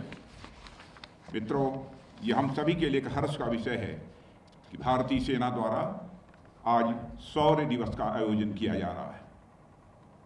इस अवसर पर सबसे पहले मैं भारत माता के उन सभी वीर सपूतों को शीश झुकाकर नमन करता हूं, जिन्होंने देश की एकता और अखंडता की सुरक्षा के लिए अपना सर्वस्व न्यौछावर कर दिया। यह उनके शौर्य और पराक्रम का ही प्रताप है कि कश्यप मुनि और ललितादित्य की धरती आज यह भारत का अभिन्न अंग है। साथियों, आज भारत की जो एक विशाल इमारत हमें दिखाई दे रही है, वह हमारे वीर योद्धाओं के बलिदान के नींव पर ही टिकी हुई है। भारत नाम का यह विशाल वटवृक्ष उन्हीं वीर जवानों के खून और पसीने से अभिसिंचित है। अपने हजारों साल के इतिहास में इस देश ने अनेक ठोकरें खाई हैं, पर अपने वीर जवानों के दम पर यह बार बार उठा है। और जैसा कि किसी ने कहा है कि our greatest glory is not in never falling but in rising every time we fall. अर्थात हमारी महानता कभी न गिरने में नहीं है, बल्कि गिरने के बाद हर बार उठ जाने में है। बार बार गिरकर भी यह देश संभला है और इसने अपने वैभव को पुनः प्राप्त करने का प्रयास किया है। सन 1947 की घटना भी भारत के ठोकर खाने और संभलने की ही एक और अहम घटना है। मेरे साथियों, 1947 में भारत और पाकिस्तान के बीच जो विभाजन की कथा लिखी गई, इस कथा की रक्तिम स्याही अभी सूखी भी नहीं थी कि पाकिस्तान द्वारा विश्वासघात की एक नई पटकथा लिखी जानी शुरू हो गई थी। विभाजन के कुछ ही दिनों के भीतर पाकिस्तान का जो चरित्र सामने आया, उसकी कभी कल्पना भी नहीं की गई थी। नए जन्मे पाकिस्तान के पांव पालने में ही दिखाई देने लग गए थे। भारत में जम्मू और कश्मीर के विलय को लेकर विचार विमर्श चल ही रहा था कि 22 अक्टूबर 1947 को पाकिस्तान ने जम्मू और कश्मीर पर हमला बोल दिया। बताते हैं कि उत्तर पश्चिम सीमा प्रांत से बड़ी संख्या में कबायली अचानक से जम्मू और कश्मीर में घुस आए, जैसा कि हमने ऑडियो विजुअल डिस्प्ले में देखा है। और उनके शरीर पर सेना की वर्दी भले ही नहीं थी, लेकिन हाथों में बंदूकें, मशीन गनें, मोर्टार और लड़ाई के भी अन्य सामान थे। पहले हमला सीमांत स्थित नगरों दोमल और मुजफ्फराबाद पर हुआ। उसके बाद गिलगित, स्कार्दू, हाजीपीर दर्रा, पुंछ, रजौरी, झांगर, छम और पीर पंजाल की पहाड़ियों पर हमला हुआ। और उस समय जम्मू और कश्मीर के राजा हरि सिंह जी थे और उनके सामने बड़ा संकट आ खड़ा हुआ था। पाकिस्तानी घुसपैठियों का इरादा इन रास्तों से होते हुए श्रीनगर पर भी कब्जा करने का था। इसी उद्देश्य से उन्होंने कश्मीर घाटी, गुरेज सेक्टर और टिटवाल पर भी हमला किया। सबसे बड़ा हमला मुजफ्फराबाद की ओर से हुआ। मुजफ्फराबाद पूरी तरह से बर्बाद हो गया। वहां के अनेक नागरिक मारे गए और बचे हुए लोगों के साथ बड़ा जुल्म ढाया गया। साथियों, मुजफ्फराबाद को तबाह करने के बाद पाकिस्तानी घुसपैठियों के अगले निशाने उरी और बारामूला थे। 23 अक्टूबर 1947 को उरी में घमासान युद्ध हुआ। हमलावरों को रोकना जरूरी था। इसके लिए ब्रिगेडियर राजेंद्र सिंह अपने दलबल के साथ लगे। उनके नेतृत्व में वहां मौजूद सेना उरी में वह पुल ध्वस्त करने में कामयाब रही जिससे हमलावरों को गुजरना था। हमलावर तो आगे नहीं बढ़ पाए, पर ब्रिगेडियर राजेंद्र सिंह ने इस अभियान में अपना सर्वस्व बलिदान कर दिया, जिसे आपने जो डिस्प्ले आपके सामने हुआ है उसे प्रत्यक्ष देखा है। साथियों, कश्मीर के महाराजा हरि सिंह जी इस हमले से पूरी तरह से स्तब्ध थे और उन्हें सहायता की आवश्यकता थी। उन्होंने भारत से सैन्य सहायता की अपील की और 26 अक्टूबर 1947 को उन्होंने इंस्ट्रूमेंट ऑफ एक्सेशन पर साइन किए। अगले दिन यानी 27 अक्टूबर 1947 को भारतीय सेना देश के मान, सम्मान और स्वाभिमान की रक्षा के लिए हवाई और सड़क मार्ग से बड़गाम पहुंच गई। अनेक विपरीत परिस्थितियों में भी अपना हौसला बनाए रखते हुए हमारी सेना एक एक करके दुश्मनों का वह निपटारा कर रही थी। उनके शौर्य और के सामने दुश्मनों की एक एक चालें निस्नाबूद हो रही थी। इस दौरान हमारी सेना के अनेक जाबाज अधिकारी और सिपाहियों ने हंसते हंसते अपने प्राणों की आहुति दे दी। कर्नल दीवान रंजीत राय जैसे अफसर, जो एक सिख बटालियन का नेतृत्व कर रहे थे, ने बारामूला और पट्टन शहरों को बचाने के क्रम में अपना जीवन बलिदान कर दिया। दूसरी ओर पाकिस्तानी हमलावर श्रीनगर की वायुसेना की पट्टी की ओर तेजी से बढ़ रहे थे। उन हमलावरों को 4 कुमाऊं रेजिमेंट के मेजर सोमनाथ शर्मा के नेतृत्व वाली एक कंपनी ने रोका। मेजर शर्मा के हाथ में प्लास्टर बना हुआ था। वह चाहते थे उसकी जिम्मेदारी किसी और को दे सकते थे, लेकिन जो पहले ही तन मन से भारत माता की सेवा में समर्पित हो गया हो, उसके सामने ये सब परेशानियां भला क्या मायने रखेंगी। अपना एक हाथ जख्मी होने के बावजूद वह अपनी पूरी टीम का हौसला बढ़ा रहे थे।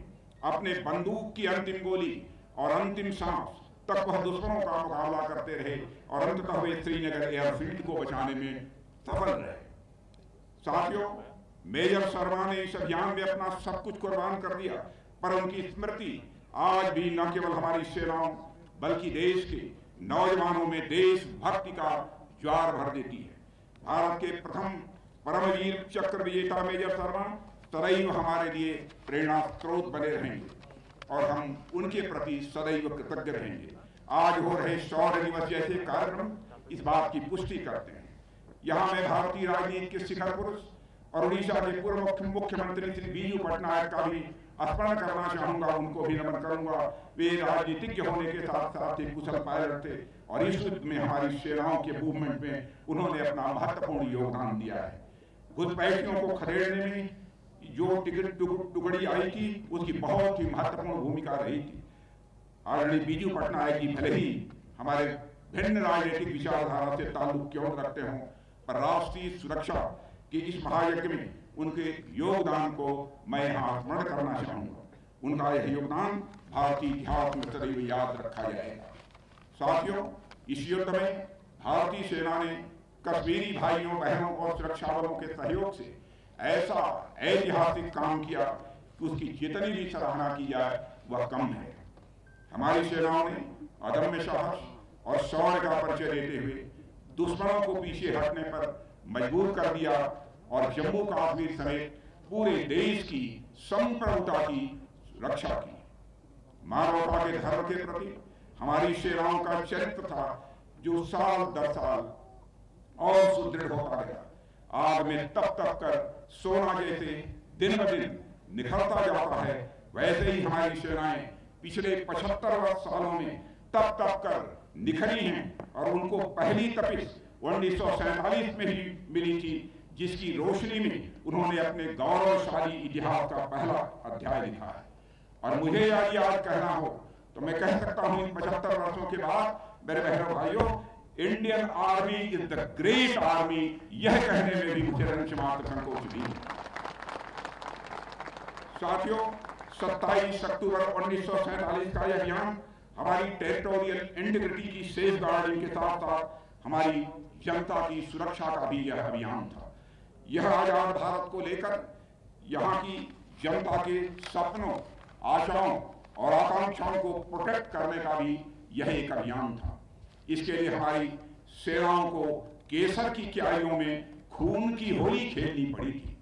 अभी 3 दिन पहले ही हमने दिवाली मनाई है और आज हम शौर्य दिवस मना रहे हैं। 1947 में भी यह दोनों इवेंट्स यानी पाकिस्तानियों का हमला और दिवाली आस पास ही रहे होंगे, ऐसा मैं समझता हूं। ऐसे में यह शौर्य दिवस हमें उस गीत की याद दिलाता है जिसे कवि प्रदीप ने लिखा था और सुर सामग्री लता मंगेशकर ने भावपूर्ण ढंग से उसे गाया भी था। वह गीत है, जब देश में थी दिवाली वे खेल रहे थे होली, जब हम बैठे थे घरों में वे झेल रहे थे गोली, थे धन्य जवान अपने, थी धन्य उनकी जवानी, जो शहीद हुए हैं उनकी जरा याद करो कुर्बानी। आज का यह शौर्य दिवस उन वीर सेनानियों की कुर्बानियों और बलिदानों को ही याद करने का यह दिवस है मेरे साथियों। आज का यह दिवस उनके त्याग और समर्पण को हृदय से नमन करने का दिवस है। साथियों, कश्मीर राज कवि कल्हड़ की जन्म और कर्मभूमि रही है। आप लोगों को जानकारी होगी, राज तरंगिणी महाकवि कल्हड़ की एक प्रसिद्ध रचना है जिसमें उन्होंने कश्मीरी राजाओं के इतिहास के बारे में बहुत विस्तार पूर्वक लिखा है। इसमें वह कश्मीर के बारे में जो लिखते हैं, काश्मीरा पार्वती तत्र राजा घेर शिवांतयः, यानी कश्मीर की भूमि साक्षात यह पार्वती जी हैं और यहाँ के राजा शिव के अंश हैं। मां पार्वती वात्सल्य और जगत की रक्षक शक्ति का प्रतीक है और भगवान शिव कल्याण करता है। इस तरह कश्मीर अपने आप में लोक मंगल का एक पर्याय है। बड़ी उपयुक्त व्याख्या की थी कल्हड़ ने कश्मीर की, पर आजादी के बाद से ही धरती का स्वर कहा जाने वाला यह प्रदेश कुछ स्वार्थों राजनीति की भेंट चढ़ गया और एक सामान्य जीवन जीने के लिए तरस गया था। इसी स्वार्थपूर्ण राजनीति के चलते पूरे प्रांत को लंबे समय तक अंधेरे में रख दिया गया। देश का एक अभिन्न अंग होने के बाद भी जम्मू कश्मीर के साथ भेदभावपूर्ण व्यवहार किया जाता है। एक ही राष्ट्र में 2 विधान, 2 निशान और 2 प्रधान कार्य कर रहे थे। भारत सरकार की अनेक कल्याणकारी योजनाएं दिल्ली से चलती थी, पर पंजाब और हिमाचल की सीमा तक आते आते रुक जाती थी। जम्मू और कश्मीर में उनका प्रवेश वर्जित था। कश्मीर को सो कॉल्ड स्पेशल स्टेटस का दर्जा देकर स्पेशल तो दूर, इससे बेसिक चीजों का भी अधिकार छीन लिया गया था। साथियों, इस इलाके में स्थिति आज शंकराचार्य के मंदिर में दर्शन करने दूर दूर से लोग आते हैं। यदि आज शंकराचार्य जी संपूर्ण भारत को सांस्कृतिक एकता के सूत्र में पिरोने वाले यह महापुरुष थे, वह राष्ट्र की एकता के प्रतीक थे। यहाँ पर उनके नाम पर मंदिर होना भी राष्ट्र की सांस्कृतिक एकता का एक बड़ा प्रतीक है। पर विडंबना देखिए, जहां पर भारत की एकता के सूत्र में पिरोने वाले आज शंकराचार्य के नाम पर मंदिर स्थित है, उस इलाके को ही बाकी भारत से भिन्न देखा और समझा जाने लगा था। साथियों, इस स्थिति का फायदा आतंक के व्यापारियों ने खूब उठाया। कश्मीरियत के नाम पर आतंकवाद का जो तांडव इस प्रदेश ने देखा है, उसका कोई वर्णन नहीं किया जा सकता है। अनगणित जाने गई, अनगणित घर उजड़ गए, धर्म के नाम पर कितना खून बहाया गया, उसका कोई हिसाब नहीं। आतंकवाद को प्रायः कई लोगों ने मजहब से जोड़ने की कोशिश की, पर क्या आतंकवाद के शिकार एक मजहब तक ही सीमित रहे? आतंकी कुकृत्य क्या यह देखकर किया जाता है कि सामने हिंदू है या कोई मुसलमान? आतंकी तो बस हिंदुस्तान को टारगेट करके अपने मंसूबों को अंजाम देना जानते हैं। इसलिए आतंकवाद से कोई भी प्रभावित होता है तो मजहब और पंथ कोई भी हो, वह पहले हिंदुस्तानी होता है और उससे भी पहले वह एक इंसान होता है। और इंसान के मूलभूत अधिकारों का हनन किसी भी सूरत में एक आदर्श समाज के लिए, मेरे बहनों भाइयों, यह एक्सेप्टेबल नहीं है। साथियों, मानवाधिकारों की जहां तक बात है, पिछले कुछ वर्षों में कश्मीर के संदर्भ में एक दुर्भाग्यपूर्ण स्थिति देखने को मिली है। इस इलाके में जनता की सुरक्षा सुनिश्चित करने के लिए सेना या राज्य के सुरक्षा बलों द्वारा आतंकियों और उनके सहयोगियों पर जब कोई कार्रवाई की गई है, तो देश के कुछ सो कॉल्ड इंटेलेक्चुअल्स को उस कार्रवाई में आतंकियों के मानवाधिकारों का उल्लंघन नजर आया है। यह कैसी विडंबना है? उन्हें मानवाधिकारों की चिंता दिखाई देती है। भारत जैसे देश में लोगों के अंदर यह चिंता स्वाभाविक है और होनी भी चाहिए। इस देश की संस्कृति में मानव तो मानव, पेड़ पौधे, पशु पक्षियों तक के कल्याण की चिंता का भाव है। ऐसे में मानवाधिकारों की चिंता यह स्वाभाविक है। पर मुझे ताज्जुब होता है कि उन्हीं आतंकियों द्वारा जब हमारी सेनाओं पर हमला होता है, सुरक्षा बलों पर हमला होता है या आम जनता पर हमला होता है और निर्ममता के साथ उनसे पेश आया जाता है, तब आखिर मानवाधिकारों की चिंता यह कहां चली जाती है? वही सो कॉल्ड इंटेलेक्चुअल्स तब मुंह बांध कर बैठ जाते हैं। मानो आम जनता और सुरक्षा बलों के खिलाफ हो रहे कुकृत्यों के पीछे उनकी मौन सहमति हो। और मैं समझता हूं जम्मू कश्मीर में जो स्थिति बन गई थी, उसके पीछे ऐसे लोगों की चुप्पी एक बहुत बड़ा कारण थी। सबसे दुखद तो तब रहा जब कश्मीरी पंडितों को एथनिक क्लिंजिंग करके उन्हें घाटी से पलायन करने पर मजबूर किया गया।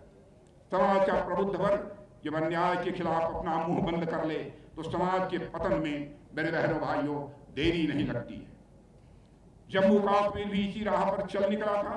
इसलिए इस इलाके में बदलाव और विकास के लिए एक बड़ा कदम उठाना जरूरी था।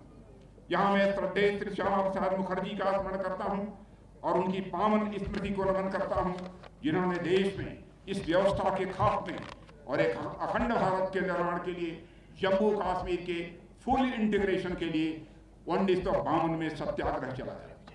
श्री मुखर्जी के साथ ही मैं एक और नाम लेना चाहूंगा, जिन्होंने जम्मू कश्मीर के इंटीग्रेशन के लिए अपना पूरा जीवन ही समर्पित कर दिया।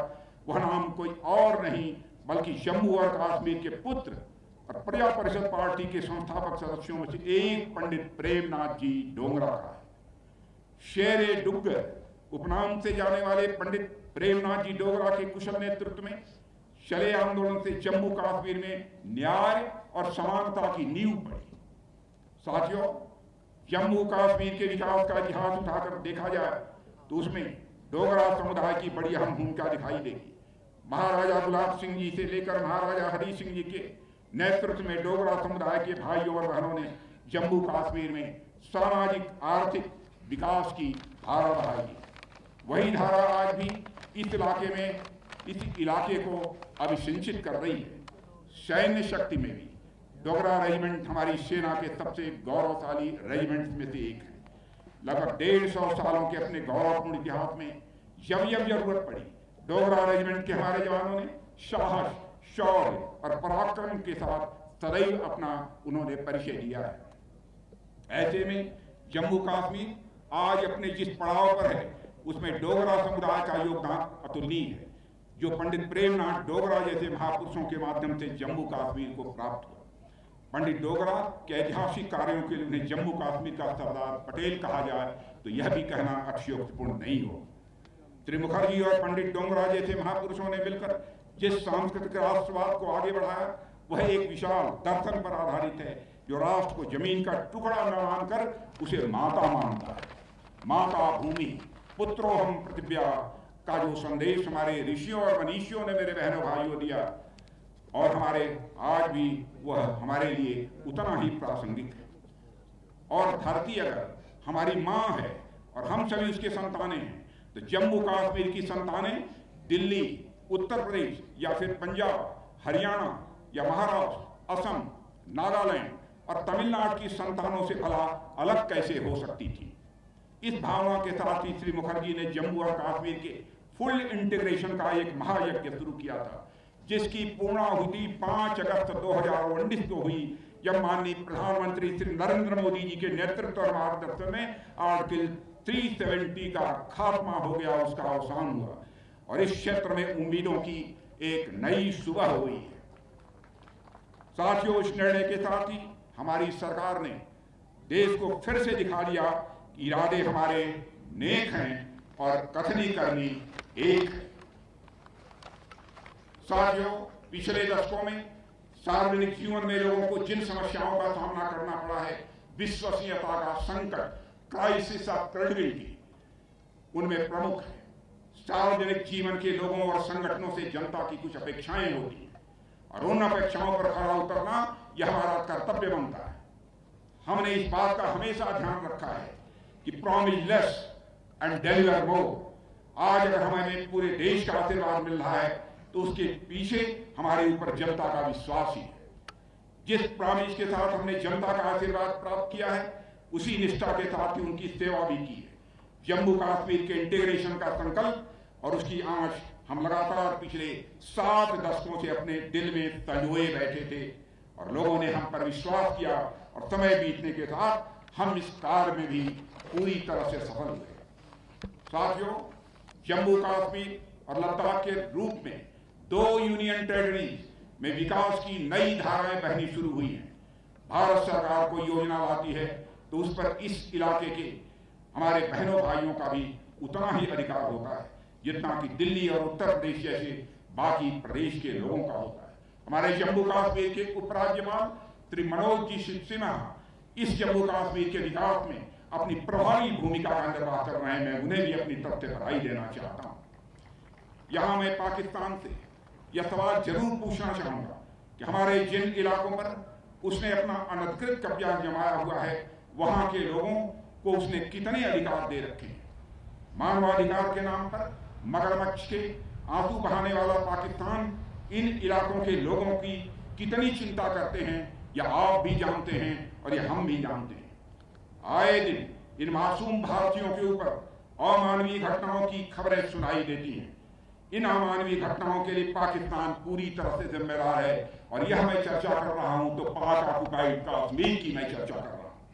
इतिहास गवाह है कि जिन जिन शासकों और राज्यों ने यहां तक कि जिन जिन लोगों ने जनता पर जुल्म किए हैं उन्हें आगे चलकर उसका भुगतान जरूर करना पड़ा है।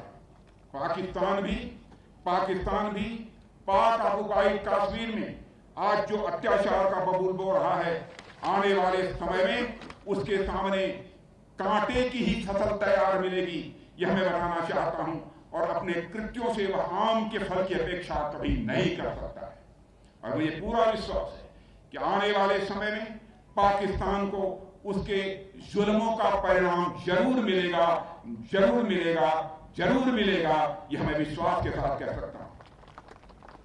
साथियों, पाक ऑक्युपाइड कश्मीर की जनता का दर्द हमें भी सालता है। केवल पाक ऑक्युपाइड कश्मीर में रहने वाले लोगों को ही नहीं सालता है, बल्कि पाक ऑक्युपाइड कश्मीर की जनता का दर्द हमें भी सालता है। साथियों, कश्मीर और लद्दाख का क्षेत्र आज सामान्य प्रदेशों से कहीं अधिक रफ्तार से प्रगति के रास्ते पर है। यह प्रदेश एक के बाद एक विकास की नई ऊंचाइयां छू रहा है। पर मैं यहां कहना चाहूंगा कि अभी तो हमने इस इलाके के डेवलपमेंट का आगाज भर किया है।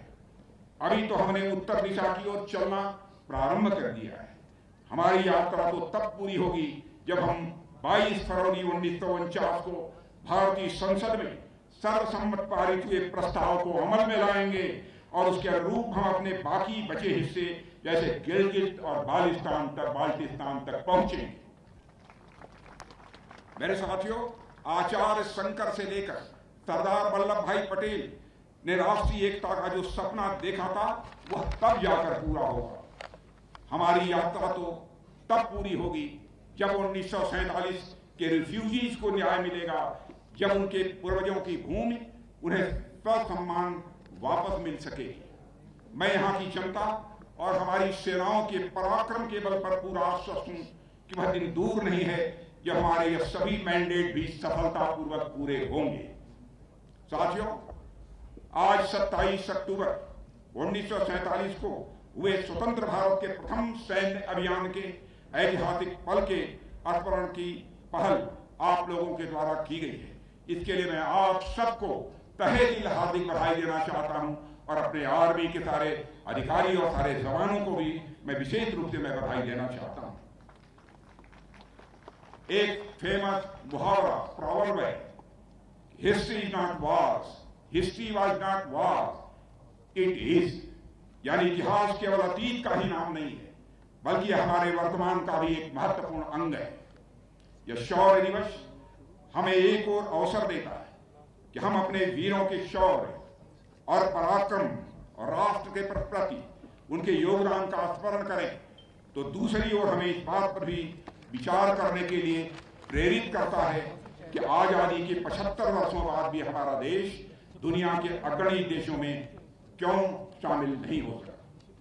इस देश ने दुनिया को अनेक बड़े साइंटिस्ट, इंजीनियर्स, मैथमेटिशियंस, आर्टिस्ट दिए हैं। इस देश में उद्योग और व्यापार की बहुत बड़ी पुरानी परंपरा रही है। आजादी के बाद भी इस देश में अनेक बड़े इंडस्ट्रियलिस्ट हुए हैं जिन्होंने देश ही नहीं बल्कि दुनिया में अपना बड़ा नाम कमाया है। टेक्नोलॉजी, एकेडमिक, बिजनेस, फाइनेंस आदि सेक्टर्स के हमारे प्रोफेशनल की ख्याति जग जाहिर है।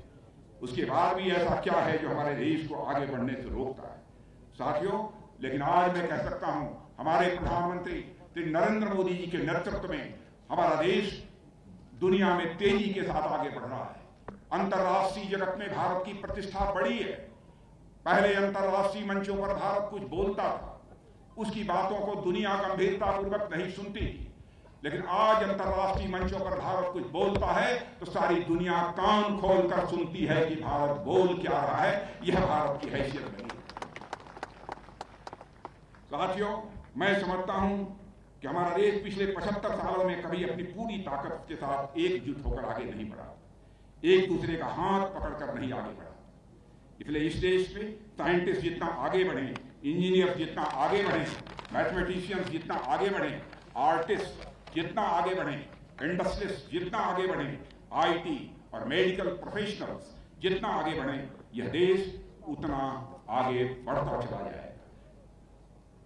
साथियों, आजादी के बाद जैसा कि मैंने पहले कहा, कुछ स्वार्थी तत्वों ने कश्मीरी समाज को अनेक हिस्सों में बांट दिया था।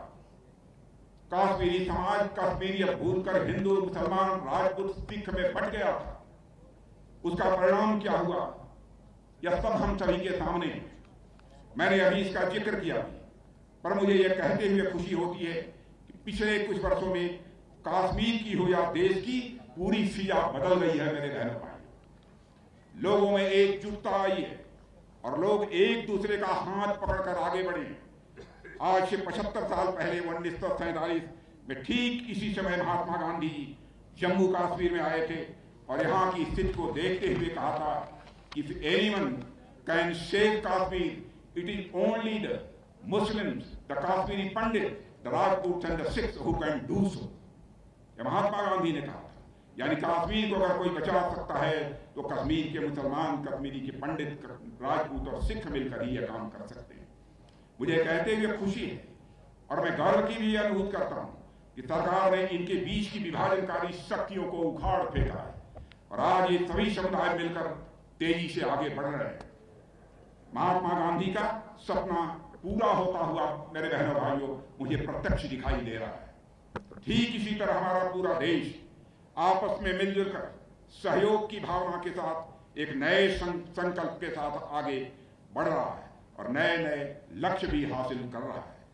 यह शौर्य दिवस हमें संकल्प लेने के लिए प्रेरित करता है कि भविष्य में कोई भी स्थिति क्यों ना आ जाए, कितनी भी विभाजनकारी शक्तियां हमारे सामने क्यों ना आ जाए, पर हमें उनको उन्हीं की भाषा में जवाब देते हुए अपने राष्ट्र को नई ऊंचाइयों पर पहुंचाने के लिए प्रयत्नशील रहना है। हमें अपने मन, वचन और कर्म से समर्पित भाव से देश की बेहतरी के लिए हमें काम करना है। यही शौर्य दिवस मनाने का प्रतिफल होगा और मुझे पूर्ण विश्वास है इस पहल का हर क्षण अविस्मरणीय रहेगा और इस तरह के आयोजनों से युवा पीढ़ी राष्ट्र के गौरवशाली अतीत एवं शौर्य गाथाओं से रूबरू ही हो सकेगी। साथियों, अंत में मैं आज शौर्य दिवस और इन्फेंट्री डे के अवसर पर भारतीय सेना, वायुसेना के सभी बहादुर सैनिकों का तहे दिल में हार्दिक अभिनंदन करता हूं और उन्हें हार्दिक शुभकामनाएं भी देता हूं, जिनके अदम्य साहस के कारण आज हमारे भारत के नागरिक सुरक्षित हैं। आप सभी भविष्य में भी अपने इसी पराक्रम के साथ राष्ट्र की सेवा करते रहेंगे, यह सारे देश को पक्का भरोसा है, पक्का विश्वास है। मैं आपके भविष्य के प्रयासों की सफलता के लिए भी मैं हार्दिक शुभकामनाएं देता हूं। मैं एक बार फिर वीर सपूतों और उनके परिजनों को नमन करते हुए यहीं पर विनम्रतापूर्वक अपना निवेदन समाप्त करता हूं। आप सबको बहुत बहुत धन्यवाद।